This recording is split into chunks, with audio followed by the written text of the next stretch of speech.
We're all busy. That's why it's crazy to me when people make excuses that they're unavailable or they couldn't send a text letting you know when they were going to hit you back. It's so easy to shoot a message saying, hey, I'm in a meeting. I'll get back to you later. Let's call at 3 or call on my break. So easy. Because the people who say that they're so busy that they can't shoot a text back or they deserve 24 hours to get a text back or respond, that just doesn't make any sense to me. You are definitely entitled to your privacy. You're definitely entitled to your time. And I am a huge advocate on not being available 24/7 for people. However, that means you're not accessible or available to random people, to anybody getting access to your energy, not to a potential love interest, not to your future husband or your current husband or your future wife or your current wife. Now, that's the thing. People are blocking their blessings right now. There is a lot of incentivized dating financially based. You know what I'm saying? Like dating apps, they have you upgrading the tiers, spending more money. You need to go out to a bar or go out to a club to meet somebody. You know, you're not going to find somebody midday in the library because everybody's at work. It's very hard, it doesn't matter where you are, to meet somebody. I've seen people advocating for arranged marriages to come back. So many dating shows like Married at First Sight or Love is Blind that are showing us that some people need to peel back those layers of superficiality and surface level and really get to know somebody from within, or be able to take a leap of faith with somebody and invest. Now, I think Married at First Sight has like a 9% success rate, but that 9%, although small, it shows that you could be successful by, you know, marrying somebody at first sight, having a mutual attraction, building that foundation, having that emotional trust and security and reassurance and just all those things, and being emotionally intelligent for that other partner. That's what's really lacking in the dating pool right now. Is there's so much, oh, I could get so much more from somebody else, or there's so much better down the line, or with the next swipe I'm going to find somebody who's perfect for me. There needs to be some sort of, not settling, but some sort of understanding that it's not all gonna fall in your lap. It's not all gonna be this perfect fairy tale. So many people die alone, and that's not what's talked about. There's not movies about people being, you know, alone all of their life. There's not movies about people, you know, dealing with the fact that they have to get used to themselves and be with themselves for the rest of their life. And that's not a bad thing. So many people have an amazing career, have an amazing family outside of their own potential marriage or potential children. Not everybody wants children. Not everybody desires to be married. So when I say that these people die alone, I don't mean that derogatory or negatively. So many people either don't find the love of their life, or are ace, or have no desire to settle for somebody changing their energy, changing their space. I say all that to say, you cannot go into dating just thinking that you're untouchable, thinking you're perfect, thinking you're the main character. You need to go into dating humble and malleable and being able to change for the other person. You don't need to change your whole life. You don't need to change everything about yourself, but you need to be in there kind of like wet clay. You know what I'm saying? You need to be ready to be molded to join this other piece of clay. You can't come in a perfectly made, perfectly spun clay pot combined with another perfectly spun clay pot, because that's just two clay pots hanging out. When you become married, you become one. So you need to come into this wet clay, moldable and malleable. And when you get that full-on clay pot, that is what people desire. I've seen a lot of people talking about, you know, well, you're not guaranteed intimacy, you're not guaranteed a partner, you're not guaranteed love. And that's absolutely right. However, you could definitely put yourself in a position to have something if you're more open, if you're more flexible. Now, again, I'm not saying settle. I don't advocate for settling at all. And I also don't advocate for being available 24/7, but you need to be flexible. If you're one of those people who's not available or doesn't like texting, you need to be able to text, hey, not really much of a text person, not gonna be on my phone today, I'll call you at this time.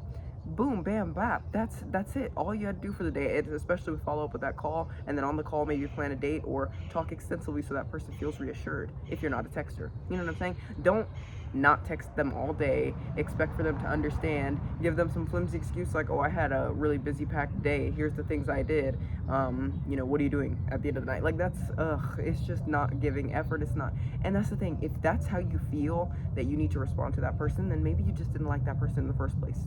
Maybe you are not in the mental space to be dating if your days are so jam-packed busy you can't shoot a message out. Because we all know if they wanted to, they would. And we make time for the things we love. You know what I'm saying? We make time for the things we want.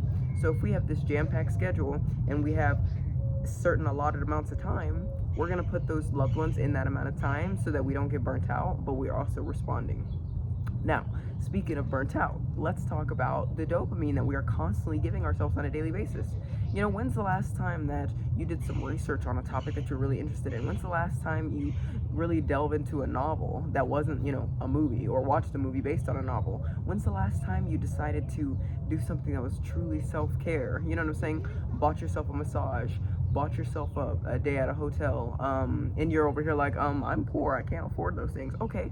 When's the last time you bought yourself your favorite drink and your favorite snack and just tried to take a half day off? You know what I'm saying? Just dedicated 6 hours to yourself, absolutely turning off your mind. I'm an advocate for not spending money. I love to stay home. I love to be cheap. You know what I'm saying? I love to be frugal because it's a necessity in this society. It's a necessity to keep those pennies pinched. My point being, you don't need to spend money to have a good time. I'm just saying, when is the last time you took care of yourself and really put yourself first? Because at the end of the day, we're not going to die with our money. Now, if you don't have any money, don't spend money you don't have. Don't go into debt. Don't go into negatives. But what I'm saying is, if you have a small amount of money, if you have a savings, then definitely don't forget to treat yourself along the way. Because a lot of the times we think, oh, going to the store, getting my favorite food is treating myself. Oh, not working today is treating myself. Like, no, you need to intentionally, mentally treat yourself. You need to date yourself just as you expect to be dated. And I'm not saying that that's going to be this perfect system where your self-love replaces the love of another, because we as human beings, we crave love, we crave touch, we crave sex, we crave intimacy. These things are not guaranteed, so you need to seek them out from people you trust, you know what I'm saying, or a partner. That's why having a partner is so important, because everybody wants to talk about, oh, I'm fine dying alone. I would love to have all my assets just to myself and not split anything up with anybody. I don't want to deal with kids because kids are crazy and loud and nasty and disgusting, which is true. But where's that money gonna go, and who's gonna be the one to love and touch on you and be intimate with you? You know what I'm saying? Those are just innate human needs. So I say all that to say, people have been wanting things to get simpler. Things have gotten really hectic since social media came out, since phones came out, since texting became a thing. The games are the same since prior to, but it feels definitely more deliberate. It feels more intentionally malicious, even though it's not. That's just how it feels. So we as people need to just acknowledge that, first of all, not everything's about us, because sometimes people are just going to be flimsy. Sometimes people are going to be flaky, and that's just who they are as people, and that's not the right person for you.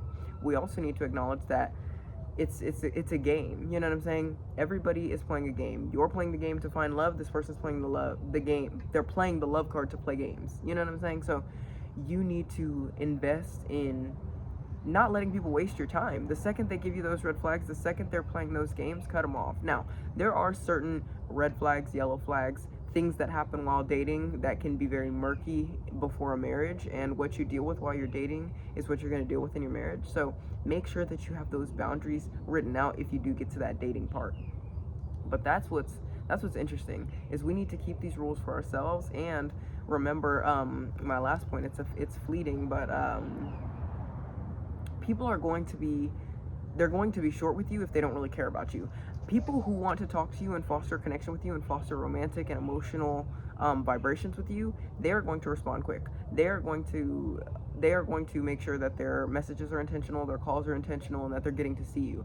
People who are making excuses like, oh, I was so busy I couldn't respond, or my job is so important that I can't be on my phone, or this and that, that's not the person for you. Just cut that off right there at the root, because that is not somebody who's fitting your love languages. You know what I'm saying? If your love language is words of affirmation and acts of service and physical touch, and this person's barely even shooting you a message, don't beg, don't plead, don't play this game where you're this needy person. Just let them go. And that's on letting people and things go, am I right? But let them go, because the person who you actually want is looking for you. And even if they're looking for you and they never find you, they are looking for you. So you cannot let other people waste your time and like block off your love connection. Like, let's say you have a love connection, you cannot open up this love connection if this one is taken up. You know what I'm saying? So you need to cut this one off, bam, and then open up this love connection. So this is not all about love. This is just about people in general being unavailable and emotionally avoidant and making excuses. You know what I'm saying? If you don't want to date, get out of the dating game. Don't make excuses like your job is so important that you can't talk to people. Okay, then go marry somebody at your job. Go marry somebody who's also super busy. Oh wait, that person's not going to be on their phone either, so how are you messaging them right now? You know what I'm saying? So my point is, the dating apps have become messy and nasty. It's a game of who can care less out here right now. It's a game of who can do less and say less and just less and less until there's nothing. So as somebody who's married, I do not want to re-enter the dating pool at all.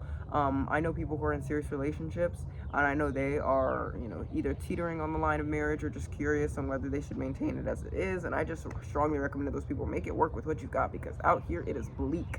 And the people who I know who are serious, their dating experiences before the people that they've settled down with right now have not been perfect. So it's like, why would you want to go back to that chaos? I understand being single, being free, being to yourself, but man, I would just not want to re-enter. That's why every single day I pray over my family, and I pray over just everybody I love, and I'm just like, please, Lord, just, I don't care if I have nothing, but keep my family with me. You know what I'm saying? Like, I love my family. I want them always near, because they are my safe space. They're, I cultivated my family to be my favorite people to be around. Albeit I'm hiding from them right now out here outside, and they're all watching TV, and my husband's out doing a thing. But I love them to death. They be in my face a lot, and I only have a 2-bedroom house, so they be in my face and even more in my face. But I don't want to get a bigger house, because they're just gonna be in my face in the bigger house, and then I'm gonna have all this extra space being wasted and dirtied up for no reason, because they still want to be in my face. So I don't know. Anyway, thank you for watching this video. I hope you guys understand what I'm saying. I hope you got the message. And if you're one of those people who doesn't like texting, just make sure you're intentional with your message on, hey, I'm not gonna be texting you all day, but I'll call you at this time. Or when I do text you, it'll be for, this is the time I will be texting you, because this is the time I'll be mentally available. And if I'm not, I will let you know. Like, don't be that person who's unavailable and mysterious and leaving people on red and wanting everybody to chase you, because it's like, no, we gotta chase each other. Stop wanting to be chased, stop desiring to be chased. You can desire to be pursued, but we all gotta chase each other at the end of the day. You gotta chase me, I gotta chase you, you gotta show that passion. But yes, I want to be pursued, you want to be pursued, we all want to be pursued, we all want to be desired. So let's stop pretending, you know what I'm saying? If you don't want to be desired, maybe you're just a sociopath, I don't know. But thanks for watching.